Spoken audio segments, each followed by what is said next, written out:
പുതിയ ഒരു സ്കില്ല് പഠിക്കാൻ നിങ്ങൾ പാലിക്കേണ്ട 10 കാര്യങ്ങളെക്കുറിച്ചാണ് പറയുന്നത്. പണ്ടത്തെ പോലെ അല്ല ഇപ്പോൾ. എനിക്കൊരു ജോലി അറിയാം, അല്ലെങ്കിൽ എനിക്ക് ഈ ജോലി ചെയ്യാനുള്ള സ്കില്ലുണ്ട്, അതിനാവശ്യമായ ക്വാളിഫിക്കേഷൻ ഉണ്ട് എന്നൊക്കെ പറഞ്ഞിരുന്നാൽ നിങ്ങൾ ഔട്ട്ഡേറ്റഡ് ആയി പോകും. അതിനാൽ നമ്മൾ നിരന്തരം അപ്സ്കിൽ ചെയ്യേണ്ടതുണ്ട്.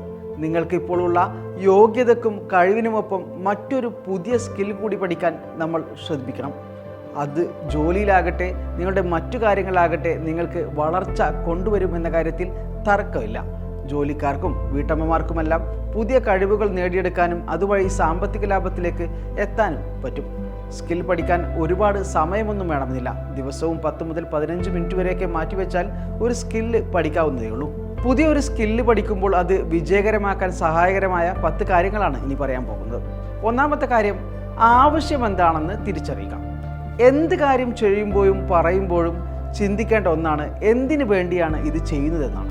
ഉദാഹരണത്തിന്, നിങ്ങൾക്കൊരു പുതിയ ഭാഷ പഠിക്കാനാണ് ആഗ്രഹമെങ്കിൽ, അല്ലെങ്കിൽ ഒരു കമ്പ്യൂട്ടർ സ്കിൽ പഠിക്കാനാണ് ആഗ്രഹമെങ്കിൽ അതിൻ്റെ ആവശ്യകത എന്താണെന്ന് തിരിച്ചറിയണം. ജീവിതത്തിൽ ഗുണം ചെയ്യാത്ത ഒരു സ്കില്ലുണ്ടായിട്ട് എന്താണ് കാര്യം?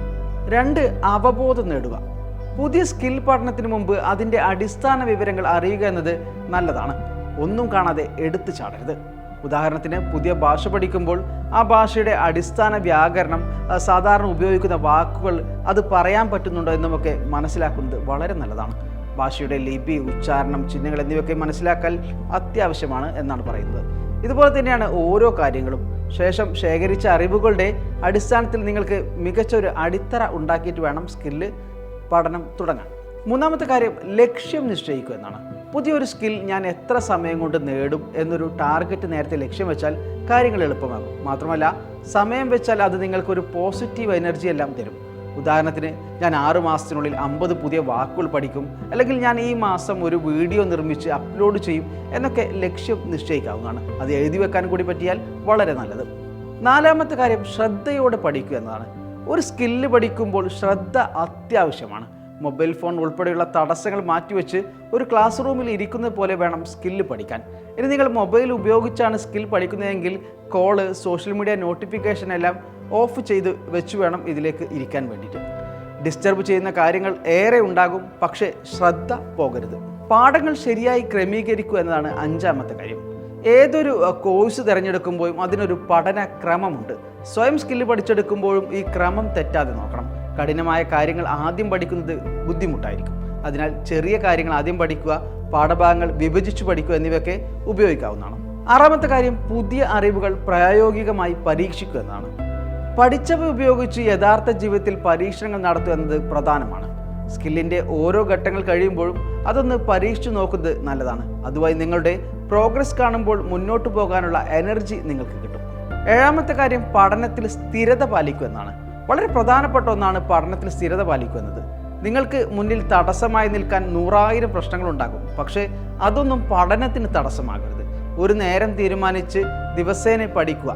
തുടർച്ചയായ പരിശീലനം മാത്രമേ നമ്മെ ശ്രദ്ധേയമായ രീതിയിൽ മെച്ചപ്പെടുത്തുകയുള്ളൂ. 8ാമത്തെ കാര്യം, മികച്ച സെന്ററുകൾ തിരഞ്ഞെടുക്കുക എന്നുള്ളതാണ്.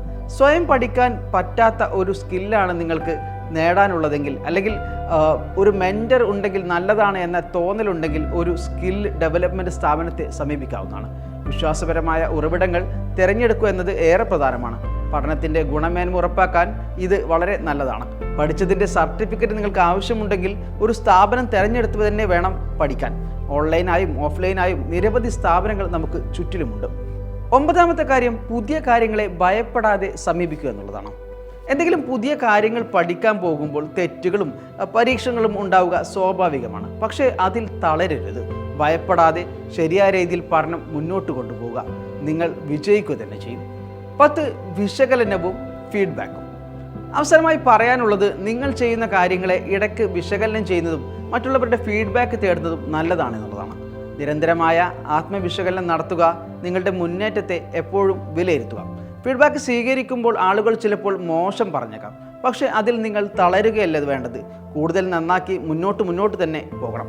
അപ്പോൾ ഒട്ടും വൈകേണ്ട, നിങ്ങൾക്ക് പറ്റിയ ഒരു സ്കില്ല് കണ്ടെത്തി ഉടൻ തന്നെ പഠനം ആരംഭിച്ചോളൂ.